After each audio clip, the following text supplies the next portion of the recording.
Bismillahirrahmanirrahim. Menabak dakwah tauhid dan sunnah. Bismillahirrahmanirrahim. Assalamualaikum warahmatullahi wabarakatuh.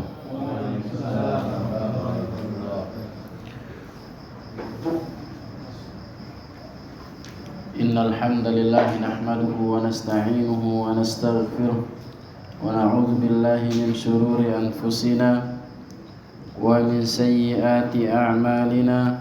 May yahdihillahu fala mudilla lahu wa may yudlilhu fala hadiya lahu.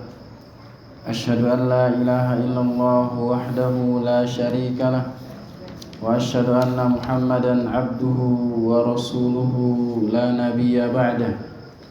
Allahumma salli wa sallim ala nabiyyina Muhammadin sallallahu alaihi wasallam wa ala alihi wa sahbihi ajma'in. Yaqulullahu azza wa jalla: Ya ayyuhalladzina amanu ittaqullaha haqqa tuqatih wa la tamutunna illa wa antum muslimun. Ya ayyuhan nasu ittaqu rabbakumul ladzi khalaqakum min nafsin wahidah wa khalaqa minha zawjaha wa bassa minhuma rijalan katsiran wa nisaa'a. Wattaqullaha alladzi tasaaluna bihi wal arham innallaha kana 'alaikum raqiba. Ya ayyuhalladzina amanu ittaqullaha wa qulu qawlan sadida yuslih lakum a'malakum wa yaghfir lakum dhunubakum wa may yuti'illaha wa rasulahu faqad faza fawzan 'azima. Amma ba'du. Ayuhal ikhwah, kita lanjutkan kajian kita Al-Usul As-Salasah, 3 landasan pokok. Pada pertemuan yang lalu sudah kita selesaikan ya muqaddimah, baik muqaddimah yang pertama ataupun muqaddimah yang kedua. Mudah-mudahan antum murajaah ya muqaddimah yang sudah dibacakan dari yang dituliskan oleh Syekh Muhammad bin Abdul Wahhab rahimahullahu ta'ala. Ada yang masih ingat muqaddimah yang kedua, Pak? Hah?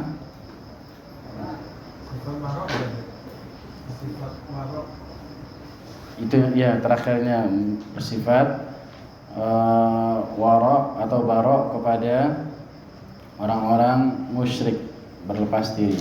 Itu yang terakhir dari muqaddimah. Muqaddimah yang kedua itu berkaitan dengan 3 keyakinan ya, bahwasanya yang pertama bahwasanya Allah Subhanahu wa taala yang menciptakan kita, kemudian yang memberikan rezeki kepada kita, dan juga Allah Subhanahu wa taala tidak menciptakan kita sia-sia begitu saja, bahkan mengutus kepada kita para rasul.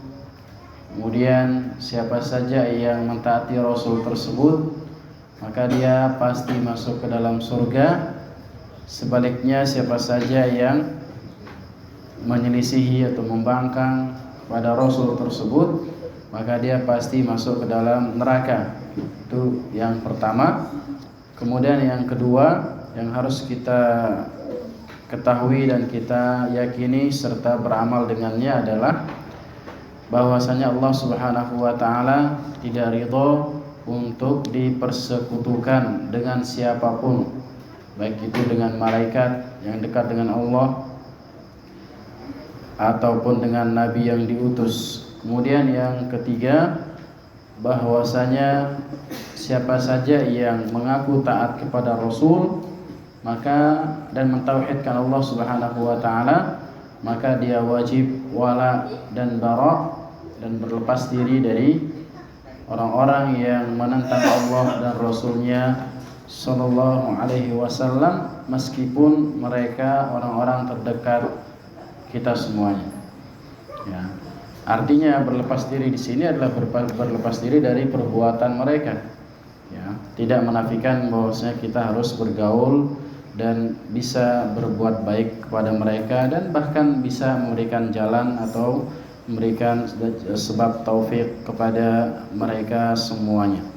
Kemudian kita lanjutkan para jamaah yang dimuliakan oleh Allah Subhanahu wa taala. Ya, kita nikmati saja ya musim hujan. Banyak binatang apa laron ya namanya? Baik. Apa namanya sini? Maron. Iya, laron. Kalau bahasa Cibitungnya apa?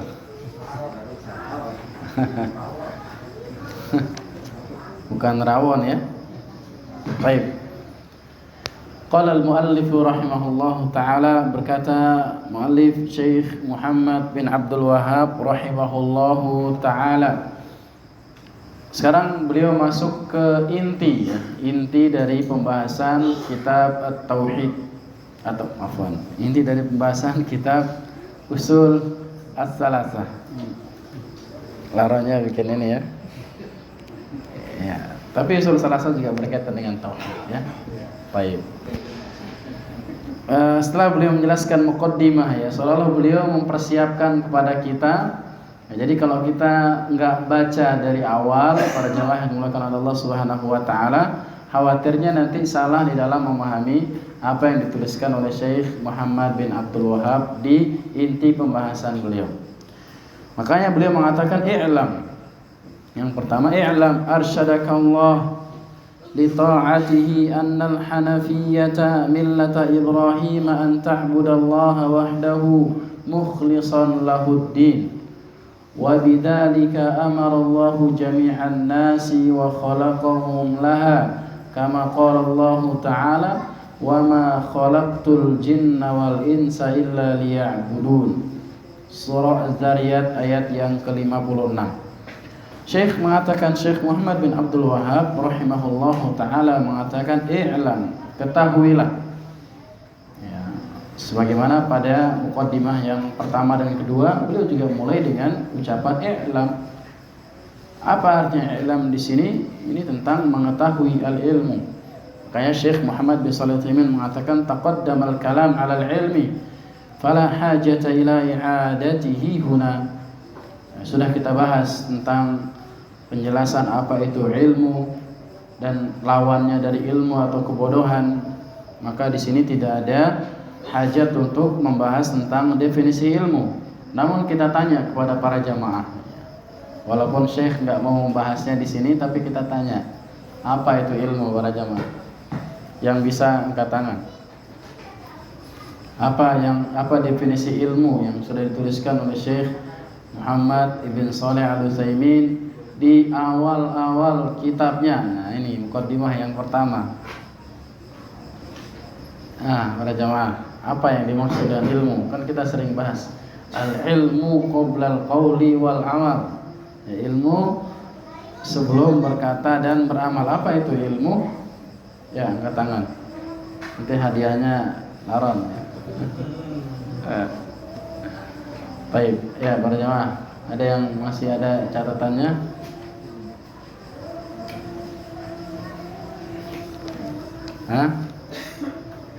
Ya, yang di belakang nggak apa-apa, dari belakang. Baik, silakan bagi yang ada bukunya dibuka halaman 18 ada ya. Pembahasan tentang al-ilmu. Syekh mengatakan al-ilmu idrakus syai' ala ma huwa alaihi idrakan jazima. Ya, intinya mengetahui sesuatu sesuai dengan kenyataannya. Ya, itu namanya ilmu. Yang namanya sunnah, ya sunnah kita ketahui. Yang namanya kebenaran kita tahu bahwasanya itu benar, itu namanya ilmu. Kalau jahil, sesuatu yang benar dikatakan salah, sesuatu yang salah dikatakan benar. Nah, lawan dari ilmu. Sesuatu yang baik diketahuinya bahwasanya itu buruk, sebaliknya sesuatu yang buruk diketahui itu adalah apa? Baik. Itu namanya apa? Jahil atau bodoh. maka itu makna ilmu. Ketahuilah, arsyadakallahu, di situ harokatnya arsyadakallaha ya. Yang benar arsyadakallahu li ta'atihi. Ya, semoga Allah Subhanahu wa taala membimbingmu di atas atau menuju ketaatan kepada Allah Subhanahu wa taala. Apa yang dimaksud dengan ar-rusydu di sini? Ar-rusydu maknanya Syekh mengatakan ar-rusydu al-istiqamatu an tariqil haqq. Ar-rusydu al-istiqamatu an tariqil haqq. Istiqamah dan keteguhan di jalan kebenaran. Ini maksudnya ar-rusydu. Maka di sini Syekh mendoakan kepada kita semoga Allah Subhanahu wa taala memberikan kita keistiqomahan dan keteguhan di jalan Allah Subhanahu wa taala. Maka ini para jemaah di antara kebiasaan-kebiasaan orang-orang Arab ya. Sering kita jelaskan bahwasanya di antara kebiasaan orang Arab itu senang ngedoain orang. Ya, enggak tahu kalau kita ya. Mereka sebelum ngomong berdoa, Masya Allah, Tabarakallah, Barakallahu fiik gitu. Baik ngomong secara langsung ataupun melalui tulisan didoakan. Dan itu diantara cara mengambil hati orang juga didoakan. Tidak ada orang yang nggak senang didoakan. Ya, maka coba kita kebiasaan-kebiasaan seperti ini kita budayakan.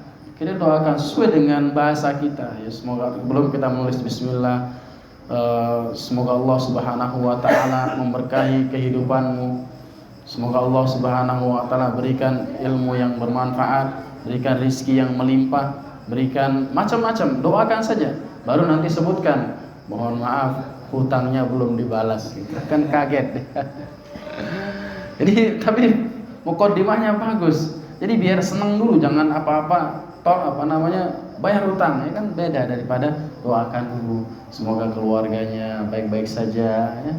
Itu diantara kebiasaan-kebiasaan orang Arab yang sangat baik ya untuk kita budayakan, untuk kita lakukan dalam kehidupan kita sehari-hari, baik itu bersama anak-anak kita ya, kita doakan terutama orang tua. Orang tua itu adalah terutama ibu ya, istri kita. Di antara doa-doa yang sangat mustajab, doakan sebelum berangkat sekolah, doakan ya. Dia lagi galau, doakan ya. Kepada guru-guru kita doakan yang kebaikan. Bahkan sebagian ulama mengatakan di antara doa mereka adalah Allahumma astur aurata syekhi, ya Allah tutuplah aib-aib guruku. Kenapa mereka berdoa kok biar ditutup aib gurunya, biar dia tetap ta'zim, biar dia tetap hormat kepada gurunya. Karena kalau ada sebagian murid yang dia tahu gurunya, misalkan yang namanya guru juga manusia ya, pasti melakukan kesalahan. Namun kalau sudah diketahui oleh sebagian murid, mereka biasanya udah nggak hormat lagi. Masa akhlaknya kayak gitu ya, masa ustadz kok kayak gitu. Padahal dia tahu bahwasanya ustadz juga manusia, kadang khilaf ya, kadang berbuat salah dan pasti berbuat salah ya. Kalau kita mencari guru yang tidak pernah berbuat salah, maka kita tidak akan pernah menemukannya, karena guru tersebut sudah meninggal dunia. Siapa itu? Nabi kita sallallahu alaihi wasallam yang ditujukan jalan oleh Allah Subhanahu wa taala. Adapun selain beliau sallallahu alaihi wasallam, maka pasti berbuat kesalahan. Maka kita doakan, semua kita doakan, tetangga kita doakan, keluarga kita doakan, teman-teman kita doakan. Maka ini adalah kebiasaan-kebiasaan yang sangat bagus. I'lam arsyadakallahu li ta'atihi. At-ta'ah di sini maksudnya adalah muwafaqatul murad fi'lan lil ma'mur wa tarkan lil mahdzur. Yakni ketaatan dengan menyesuaikan dengan apa yang diinginkan oleh Allah Subhanahu wa taala dengan cara dua. Fi'lan lil ma'mur, menjalankan semua yang diperintahkan, dan watarkan lil mahdzur, meninggalkan semua yang dilarang. Maka ini puncak dari ketaatan. Ya, kalau kita belum bisa menjalankan semua perintah, belum bisa menjalankan semua larangan, maka kita belum sempurna di dalam ketaatan kepada Allah Subhanahu wa taala. Maka di sini Syekh mendoakan kepada kita agar kita diberikan keistiqomahan untuk senantiasa mentaati perintah Allah dan senantiasa meninggalkan larangan-larangan Allah Subhanahu wa taala. Kemudian beliau mengatakan, setelah mendoakan kepada kita semuanya, semua para pembaca sampai kapan saja yang membaca tulisan beliau, didoakan oleh Syekh rahimahullahu taala, dan ini juga menunjukkan kelembutan hati beliau dan betapa sayangnya beliau kepada para pembaca bukunya, para murid-murid beliau rahimahullahu taala. Annal hanifiyyata millata Ibrahim, bahwasanya al-hanifiyah, agama Nabi Ibrahim alaihissalam. Al-hanifiyah ini adalah al-millatu al-ma'ilah 'anil syirik. Yang dimaksud dengan al-hanifiyah di sini adalah agama yang berpaling dari kesyirikan. Ya, ini namanya hanif, lurus. Ya, atau asal dari al-hanifiyah itu adalah kata ahnaf. Ahnaf itu artinya condong. Ya, condong kepada tauhid. Ya, condong kepada tauhid dan jauh daripada kesyirikan. Ini namanya hanif. Dan beliau alaihissalatu wassalam, Nabi Ibrahim alaihissalam, termasuk yang dinamakan sebagai bapaknya tauhid. Ya, pada saat itu beliau sendiri para jemaah, ya, berdakwah kepada kaumnya, dan ujiannya sangat besar. Ya, sampai saat ini belum ada yang diuji seperti ujiannya Nabi Ibrahim. Apa ujian Nabi Ibrahim? Di antaranya ya dibakar. Ya, sampai sekarang ada yang berdakwah terus dibakar. Paling rumahnya yang dibakar, ya. Atau dihancurkan rumahnya sebagian orang, alhamdulillah. Akan tapi belum pernah ada yang sampai dibakar. Sebagaimana ujiannya Nabi Ibrahim alaihissalam. Makanya disebutkan bahwasanya Nabi Ibrahim ini adalah di antara yang patut kita contoh syariatnya. Makanya banyak syariat-syariat Nabi Ibrahim ditetapkan oleh agama Islam, Nabi Muhammad SAW. Di antaranya adalah apa? Bagaimana manasik haji, ya, kemudian umrah, disebutkan oleh Nabi kita sallallahu alaihi wasallam. Tadi al-hanifiyah adalah agama yang berpaling dari kesyirikan, al-mabniyatu al-ikhlasi lillahi azza wa jal, yang dibangun di atas keikhlasan kepada Allah Subhanahu wa taala. Ya, agama yang dibangun di atas keikhlasan kepada Allah Subhanahu wa taala, ini adalah agamanya Nabi kita Nabi Ibrahim alaihissalam. Kemudian millah, ucapan Syekh annal hanafiyyata millata, yang dimaksud dengan millata di sini adalah tariquhu ad-dini alladhi yasiru alaihi salatu wassalam, yaitu jalan agama atau jalan keagamaan yang Nabi Ibrahim alaihissalam berjalan di atasnya. Ya, agama ini, begitu pula agamanya para nabi-nabi yang lain. Ini maksud dengan millah, jalan. Ya, jalan yang ditempuh oleh para nabi yang diutus oleh Allah Subhanahu wa taala, termasuk jalannya nabi kita Nabi Muhammad sallallahu alaihi wasallam. Nabi Ibrahim alaihissalam huwa Khalilur Rahman. Ya. Khalil di sini yang dimaksud dengan Khalil adalah lebih tinggi derajatnya dibandingkan dengan Sayyid. Ya, Khalil itu artinya kekasih pada jemaah. Lebih tinggi daripada Habib. Ya, Habib itu adalah apa? Apa artinya Habib? Hah? Keturunan bukan. Habib artinya kekasih. Ya, kekasih. Makanya kita katakan kepada istri kita Habibah kalau perempuan, kekasihku. Jadi bukan lakop khusus ya, tapi digunakan juga untuk keturunan Nabi Muhammad SAW. Tapi pada arti bahasanya Habib adalah kekasih. Tapi Khalil lebih tinggi derajatnya dibandingkan dengan kekasih. Itu maksudnya. Makanya Allah Subhanahu wa taala mengatakan wattakhadallahu Ibrahima khalila. Allah Subhanahu wa taala mengambil atau menjadikan Nabi Ibrahim sebagai kekasih. Dan ada dua yang diambil sebagai kekasih di dalam termasuk di antara para nabi dan para rasul, hanya nabi kita Nabi Muhammad sallallahu alaihi wasallam dan juga Nabi Ibrahim alaihi salatu wassalam. Makanya di antara para nabi yang diutus oleh Allah Subhanahu wa taala, ada di antara mereka yang lebih mulia dibandingkan dengan yang lainnya. Di antara yang paling mulia adalah ulul azmi. Siapa itu ulul azmi para jemaah? Ada berapa nabi ulul azmi? 5. Ada 5. Siapa saja? Musa, Isa. Yang berurutan coba.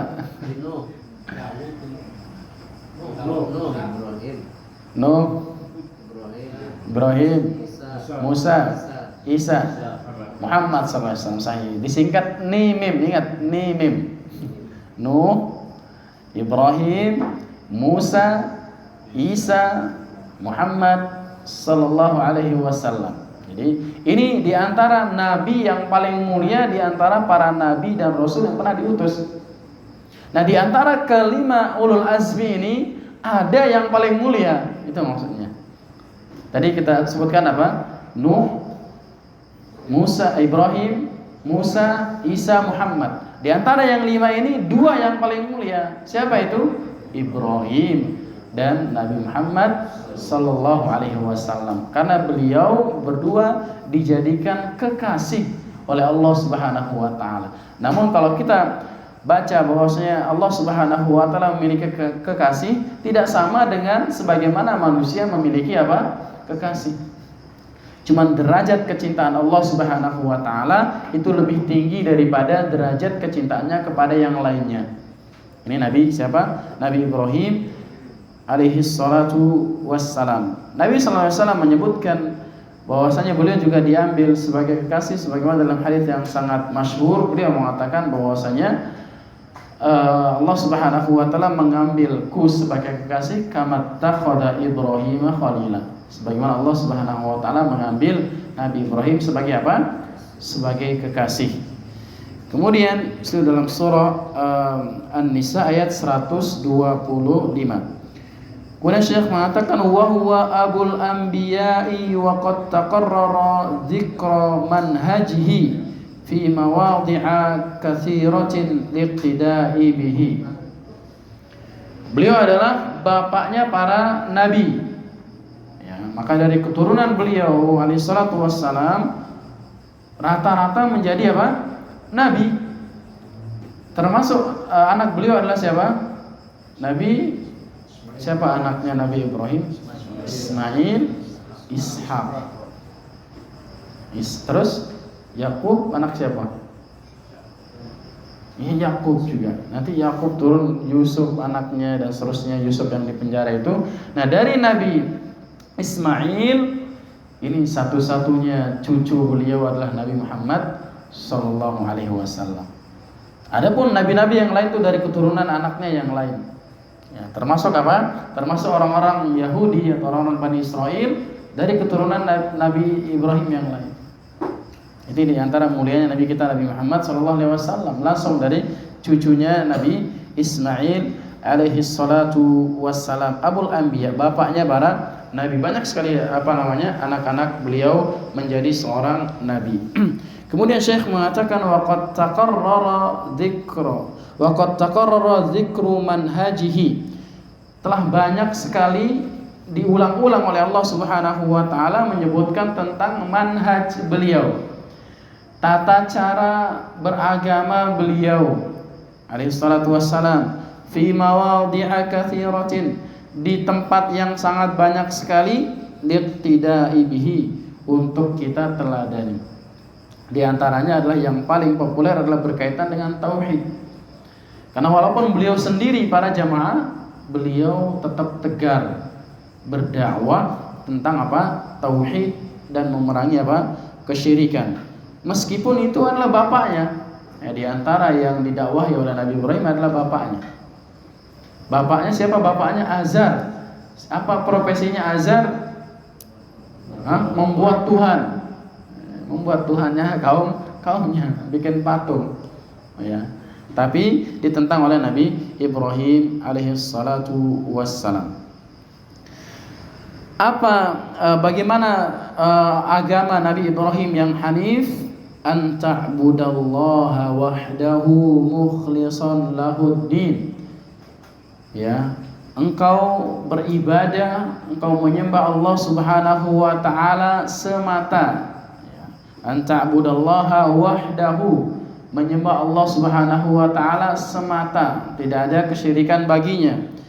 Wa qauluhu, kata Syekh Muhammad bin Shalih Al-Utsaimin, an ta'budallah, hadhihi khabaru anna.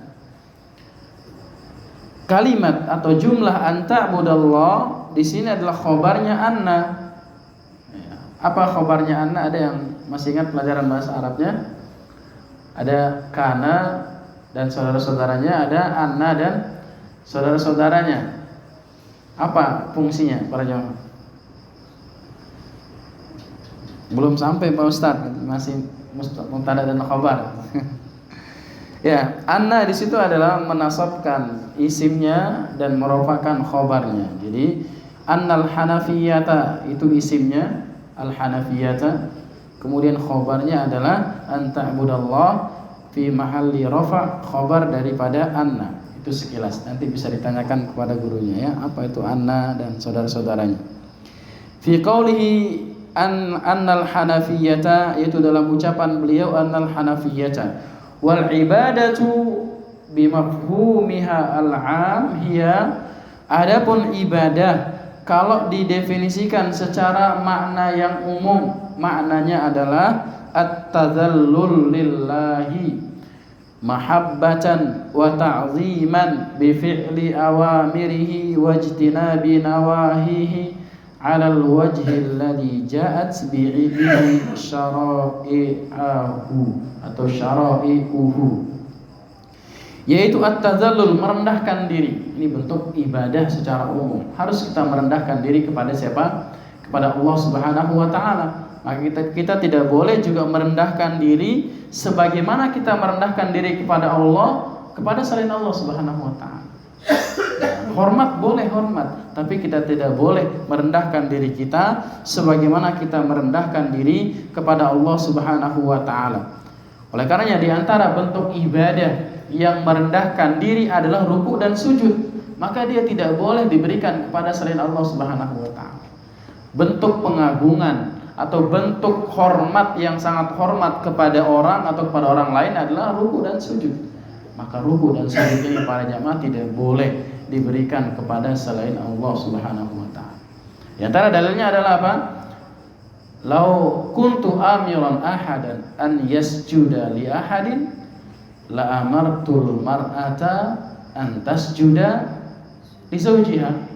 Kalau seandainya aku boleh, kata Nabi sallallahu alaihi wasallam, menyuruh ada orang nyembah kepada atau sujud kepada orang lain, aku akan perintahkan seorang wanita sujud kepada siapa? Suaminya. Ini menunjukkan apa? Besarnya haknya suami. Kendati besar haknya suami, nggak boleh sampai sujud. Nggak boleh sampai apa? Sujud. Ruku juga sama, kepada penguasa nggak boleh. Kalau zaman dahulu boleh, sebagaimana Nabi Yakub sujud kepada siapa? Anaknya Nabi Yusuf. Masih ingat kisahnya Nabi Yakub datang bersama keluarganya, datang ke Palestina, waharru lahum sujada. Maka mereka semuanya sujud kepada siapa? Nabi Yusuf. Ini yang dijadikan dalil diantaranya sebagian orang-orang yang membolehkan sujud. Padahal agama Islam itu datang untuk menghapus agama-agama yang sudah lalu dan juga menetapkan agama-agama yang sudah lalu yang sesuai dengan ajaran Islam. Ya, banyak syariat-syariat zaman dahulu dihapus oleh Nabi Sallallahu Alaihi Wasallam. Di antaranya apa? Puasa. Ya, dulu ada puasa 1 hari full, puasanya tidak sebulan, lebih daripada sebulan. Nabi Sulaiman istrinya berapa? 99 apa 100? 99 dibatasi oleh Nabi Sallallahu Alaihi Wasallam. Yaitu di antara apa? Di antara ciri-ciri atau tugas Nabi SAW menetapkan sebagian yang ditetapkan oleh Allah dan menghapus sebagian yang dihapus oleh Allah Subhanahu wa taala. Maka ini para jamaah, di antara yang tidak boleh kita berikan adalah tazallul, merendahkan diri sebagaimana kita merendahkan diri kepada Allah Subhanahu wa taala. Mahabbatan, dengan penuh kecintaan. Jadi meskipun kita tunduk, sujud, merendahkan diri, namun kita harus lakukan atas dasar cinta kepada Allah Subhanahu wa taala. Maka yang paling yang paling disukai posisi kita oleh Allah Subhanahu wa taala adalah ketika sujud. Maka Nabi perintahkan perbanyaklah doa ketika apa? Sujud. Kenapa? Karena kita benar-benar berada di dalam posisi yang sangat terendah. Kepala kita itu sejajar sama apa? Kaki. Lalu kita mengucapkan apa? Subhana rabbiyal a'la. Maha suci Allah yang maha tinggi. Subhanallah. Kita dalam posisi yang sangat terendah, kita ucapkan Allah yang maha tinggi. Kalau perhatikan bagaimana posisi kita, maka di situ para jamaah kita perbanyak berdoa kepada Allah Subhanahu wa taala, dan bukan hanya di sujud terakhir nih, di antara kebiasaan-kebiasaan kita khusus sujud terakhir lama banget.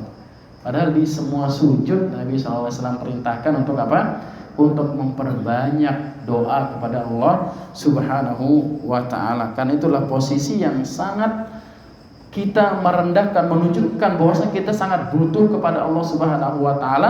Kemudian kita sanjung Allah dengan zat yang maha tinggi Subhanahu wa taala. At-tazallul lillahi mahabbatan wa ta'zima, dan penuh pengagungan. Ya, penuh kecintaan, penuh pengagungan dengan cara apa? Bi fi'li awamirihi, dengan senantiasa menjalankan semua perintah-perintahnya. Wajtinabi nawahi, dan meninggalkan apa-apa yang dilarang, semuanya ditinggalkan. Ala wajhil ladzi ja'at bihi syara'i'uhu, sesuai dengan syariat yang datang dari Allah Subhanahu wa taala, termasuk dari Nabi kita sallallahu alaihi wasallam. Kalau selain daripada syariat yang datang dari Allah dan Rasulnya sallallahu alaihi wasallam, maka ini tidak dikatakan sebagai apa? Ibadah. Ya, jadi di situ dikaitkan oleh para ulama mendefinisikan ibadah itu adalah sesuai dengan syariatnya, bukan hanya sekedar menjalankan perintah dan menjalankan larangan, tapi tidak sesuai dengan apa yang dibawa oleh Nabi kita Nabi Muhammad sallallahu alaihi wasallam. Ini makna ibadah secara apa? Secara umum. Wa ammal mafhumul khas lil ibadah, adapun makna ibadah secara khusus adalah yakni tafsiluha, yakni secara tafsilnya. Faqad qala Syekhul Islam Ibnu Taimiyah rahimahullahu taala, Syekhul Islam Ibnu Taimiyah rahimahullahu taala mengatakan definisi ibadah. Ini bisa dicatat ya. Definisi ibadah secara khusus, yakni al-ibadatu ismun jami'un li kulli ma yuhibbuhullahu wa yardahu. Sebuah ungkapan yang mencakup, sebuah nama yang mencakup semua atau setiap perkara-perkara yang dicintai oleh Allah Subhanahu wa taala dan juga diridhoi oleh Allah Subhanahu wa taala. Jadi semua perkara-perkara yang dicintai Allah dan diridhoi oleh Allah Subhanahu wa taala ini bisa dikatakan sebagai ibadah. Minal aqwal, baik itu ucapan-ucapan seperti zikir, seperti tasbih, tahmid, takbir, tahlil, dan yang semisalnya yang kita ucapkan dengan lisan.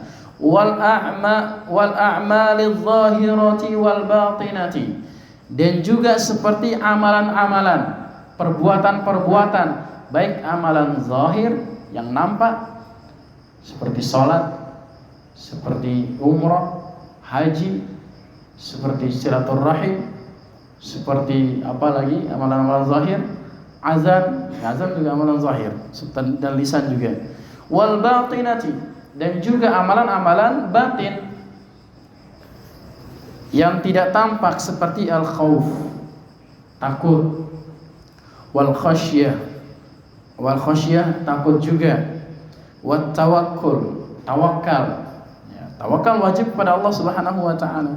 Ini ada di antara contoh-contoh amalan yang batin, amalan yang tidak tampak. Namun tetap wajib kita peruntukkan kepada Allah Subhanahu wa taala karena dia adalah termasuk apa? Ibadah. Was-salat, waz-zakat, was-siyam wa ghairi dzalika min syara'il Islam. Dan juga termasuk contoh amalan-amalan zahir adalah salat, zakat, puasa dan juga selainnya daripada syariat-syariat Islam. Itu definisi ibadah secara apa? Secara khusus. Kalau ditanya apa itu ibadah, maka sebutkan ismun jami'un lima yuhibbullahu wa yardahu minal aqwal wal a'mal adh-dhahirati wal batinati kal khaufi wal khusyu', terus kal khaufi wal khasyah wat tawakkul was salati waz zakati was siyam wa ghairi dzalika min syara'il Islam. Kalau ditanya, misalkan ada pertanyaannya ya, ada yang nanya apa itu ibadah, maka bisa dijawab dengan apa yang diucapkan oleh Syekh Muhammad bin Syekhul Islam Ibnu Taimiyah rahimahullahu taala. Kemudian Syekh Muhammad bin Abdul Wahhab mengatakan an ta'budallaha wahdahu mukhlishan lahuddin. Mukhlishan lahuddin, harus diikhlaskan hanya kepada Allah Subhanahu wa taala ibadah tersebut. Al-ikhlas huwa at-tanqiyatu wal muradu bihi an yaqsudal mar'u bi ibadatihi wajhallahi azza wa jalla wal wusula ila dari karamatihi. Ikhlas ini adalah maksudnya adalah memurnikan. Ikhlas itu murni, ya, tidak boleh tercampur dengan sesuatu apapun. At-tanqiyah, murni. Wal muradu bihi, yang dimaksud dengan murni di sini adalah an yaqsudal mar'u, seorang memaksudkan. Maka niat itu secara bahasa artinya adalah al-qasdu, tujuan, maksud. Kalau ditanya apa itu niat, kan kita sering tanya, yang penting kan niatnya. Tapi apa itu niat? Niat adalah al-qasdu, maksud, tujuan. Tujuan apa? An yaqsudal mar'u bi ibadatihi wajha Allah. Seseorang memaksudkan dengan ibadahnya, baik ibadah lisan, baik ibadah zahir, baik ibadah batin, meniatkan dengan ibadahnya wajah Allah, mengharapkan wajah Allah Subhanahu wa taala. Wal wusula ila dari karamatihi, dan juga mengharapkan apa? Mendapatkan surganya Allah Subhanahu wa taala. Ya, sebagian orang ada yang beribadah enggak pengen surga. Pernah Bapak-bapak dengar kayak gini? Yang penting kan kita ibadah aja, kita mengharapkan ridho Allah. Bahkan sebagian di antara mereka mengatakan, enggak apa-apa saya masuk neraka, yang penting Allah ridho. Pernah dengar? Ya. Ini adalah sebuah kesalahan para jamaah. Nabi SAW menyuruh kita apa? Idza sa'alta fas'alil firdausal a'la. Kalau engkau minta firdaus yang paling tinggi. Jadi diumpamakan kita itu seperti anak kecil. Kalau mau bekerja dikasih permen dulu, dikasih hadiah dulu, ya, diiming-imingin enggak. Emang syariatnya seperti itu. Kita diperintahkan untuk apa? Minta yang tertinggi. Makanya kalau kita doa para jamaah, jangan doa yang remeh-remeh. Jangan terlalu banyak doa urusan dunia, maksudnya. Urusan dunia ini remeh para jamaah. Ya, pasti kita dapatkan kalau itu sudah apa? Kalau itu sudah takdir kita, tentunya dengan usaha. Kalaupun kita tidak berdoa semaksimal mungkin, kalau gajinya segitu ya segitu. Ini adalah sebuah kepastian. Kita hidup ini para jamaah, rezeki kita sudah diatur, sudah ditakar oleh Allah. Kalau kita masih hidup, rezeki kita pasti masih ada. Kalau rezeki kita sudah habis, masalah mati. Ya. Makanya orang-orang yang sampai kritis, masih masuk infusnya, itu rezekinya masih belum habis tuh. Ya. Sampai ada yang bertahun-tahun bahkan koma, ya itu masih rezekinya masih ada. Bahkan hidup itu adalah rezeki dia. Ya. Tapi dalam urusan akhirat para jamaah kita harus bersungguh-sungguh, karena itu adalah belum pasti. Tidak ada kepastian, tidak ada yang menjamin kita atau ada yang menjamin dirinya pasti masuk surga, itu enggak ada, kecuali Nabi sallallahu alaihi wasallam dan orang-orang yang disebutkan oleh Nabi sallallahu alaihi wasallam berdasarkan wahyu dari Allah Subhanahu wa taala. Maka ini para jamaah, kita beribadah semua yang tadi disebutkan oleh Syekh dari bentuk ibadah-ibadah, baik ucapan, baik perbuatan zahir ataupun perbuatan batin, wajib kita harapkan wajah Allah dan juga mengharapkan apa? Mengharapkan surganya Allah Subhanahu wa taala. Bihaitsu la ya'budu ma'ahu ghairahu. Yaitu juga dengan cara tidak beribadah bersama Allah selain Allah. Maksudnya apa? Jadi perbuatan kesyirikan itu para jamaah bukan semata-mata orang-orang yang tidak menyembah Allah, bukan. Orang yang menyembah Allah dan juga menyembah selain Allah, ini juga namanya syirik. Orang berdoa kepada Allah dan orang berdoa kepada selain Allah syirik. Jadi jangan sampai kita berpikir yang musyrik itu cuman orang-orang yang nyembah patung saja. Orang-orang yang emang benar-benar enggak beribadah kepada Allah. Oke, itu adalah orang-orang musyrik juga, tapi musyriknya kuadrat mungkin itu. Tapi orang-orang yang kita dilarang oleh Nabi kita sallallahu alaihi wasallam juga tidak boleh menyembah bersama Allah ketika kita menyembah Allah Subhanahu wa taala. La malakan muqarraban, tidak pula menyembah kepada siapa? Malaikat yang dekat dengan Allah, yang sangat mulia. Malaikat enggak pernah melakukan dosa. Kemudian wala nabiyan mursalan, dan jika tidak boleh menyembah kepada nabi yang diutus. Syekh mengumpamakan orang-orang mulia para jamaah, ya, makhluk-makhluk yang mulia. Ini juga menunjukkan apa? Apalagi yang lebih rendah derajatnya daripada mereka, itu maksudnya. Ya. Kepada malaikat aja yang nggak pernah berbuat dosa, kepada para nabi yang diberikan wahyu, para rasul diberikan wahyu, tidak boleh kita menyembah mereka, apalagi orang-orang yang lebih rendah jauh daripada mereka. Tidak ada jaminan bahwasanya mereka pasti masuk surga, enggak ada.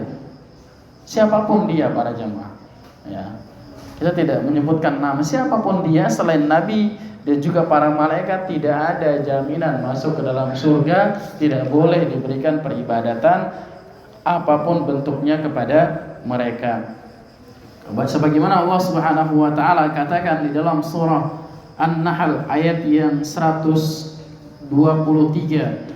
Summa auhayna ilaika, kemudian kami wahyukan kepada engkau wahai Muhammad. Ini khitabnya adalah kepada Nabi kita Nabi Muhammad sallallahu alaihi wasallam, anittabi' millata Ibrahim hanifa, agar engkau mengikuti agamanya Nabi Ibrahim yang hanif, yang lurus. Tadi hanif apa artinya hanif? Dari kata ahnaf, condong. Condong kepada apa? Condong kepada tauhid, jauh daripada apa? Kesyirikan. Wa ma kana minal musyrikin, dan Ibrahim itu bukan termasuk orang-orang yang apa? Musyrik, meskipun sekeliling Nabi Ibrahim berbuat kesyirikan. Makanya kita harus jadi orang seperti Nabi Ibrahim para jemaah.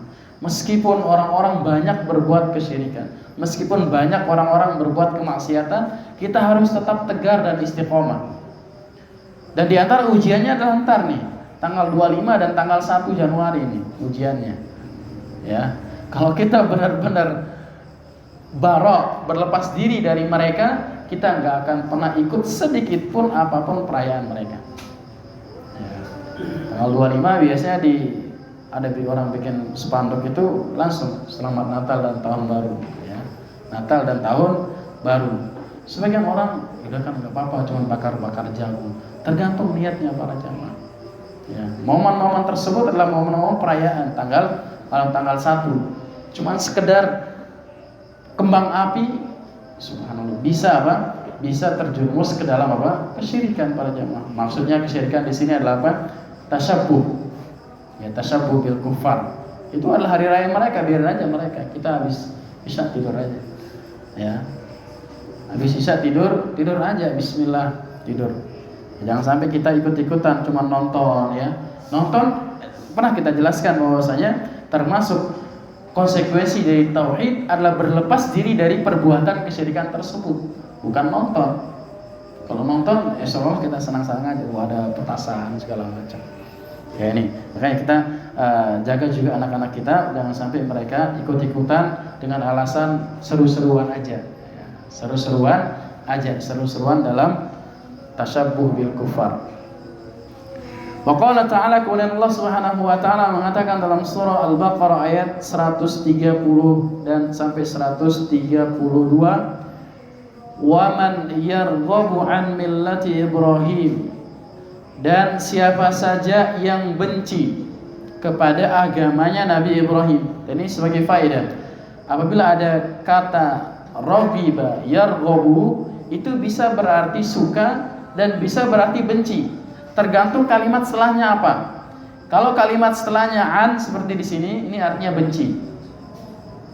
Kalau kalimat setelahnya fi, itu artinya suka, cinta. Itu gimana detailnya bahasa Arab para jamaah. Sama-sama raghiba yarghabu, tapi kalau an benci, kalau raghiba fi suka. Makanya kalau ada istri antum bisa bahasa Arab, jangan salah sebut. Ana raghibtu anki ya zaujati. Kita mau bilang aku cinta sama kamu, padahal dia bilang aku benci sama kamu. Dia nggak tahu ya. Nanti bisa dipraktekkan, tes istrinya bisa bahasa Arab gak ya. Makanya Allah, Nabi SAW katakan dalam hadis yang lain, faman raghiba an sunnati, siapa saja yang benci kepada sunnahku, sama-sama menggunakan raghiba. Illa man safiha nafsah, yaitu kecuali orang yang memperbodoh dirinya sendiri. Walaqad istafainahu fid dunya, dan kami, kata Allah Subhanahu wa taala, aku telah benar-benar atau sungguh-sungguh telah memilih dia di dunia, Nabi Ibrahim alaihissalam. Wa innahu fil akhirati laminas salihin, dan juga nanti di akhirat Nabi Ibrahim termasuk orang-orang yang saleh. Idz qala lahu rabbuhu aslim, yaitu ketika Allah Subhanahu wa taala katakan kepada beliau alaihi salatu wassalam, aslim, tunduk patuhlah. Qala aslamtu lirabbil alamin, maka Nabi Ibrahim mengatakan, aku tunduk, aku patuh kepada Rabbnya semesta alam. Wa wassa biha Ibrahim banihi wa Yaqub, wa wassa biha Ibrahimu banihi wa Yaqub, dan Nabi Ibrahim juga berwasiat kepada anak-anaknya. Begitu pula Nabi Yaqub berwasiat dengan wasiat yang sama. Apa kata Nabi Ibrahim? Ya baniya innallaha astafa lakumuddin, wahai anak-anakku, sesungguhnya Allah Subhanahu wa taala telah memilihkan bagimu agama. Fala tamutunna illa wa antum muslimun, dan janganlah engkau mati kecuali dalam keadaan kamu muslim. Ya. Fala tamutunna illa wa antum muslimun, janganlah engkau mati kecuali di atas agama tersebut. Makanya jargon kita itu benar para jamaah. Tauhid harga mati itu dalilnya ini. Ya, jadi jangan salah, itu bukan hanya sekedar ucapan. Fala tamutunna illa wa antum muslimun. Jangan sampai kita mati kecuali dalam keadaan apa? Muslim. Dan semua nabi dan rasul yang diutus itu muslim sebenarnya pada zaman.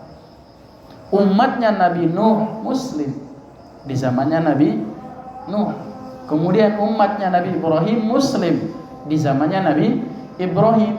Begitu pula agama-agama yang lain, karena dasar dakwah atau dasar agama mereka satu, yaitu mentauhidkan Allah Subhanahu wa taala dan juga menjauhi kesyirikan kepada Allah Subhanahu wa taala. Hanya saja syariat-syariat ibadah-ibadah mereka yang berbeda-beda. Mungkin ini yang dapat kita sampaikan para jemaah. Semoga yang sedikit ini bermanfaat untuk kita semuanya dan bisa menambah keimanan dan ketakwaan kita kepada Allah Subhanahu wa taala, dan juga bisa tercatat sebagai timbangan pemberat amal kebaikan kita kelak pada hari kiamat. Subhanakallahumma wa bihamdik, asyhadu an la ilaha illa anta, astaghfiruka wa atubu ilaik, wa akhiru da'wana alhamdulillahi rabbil alamin. Assalamualaikum warahmatullahi wabarakatuh.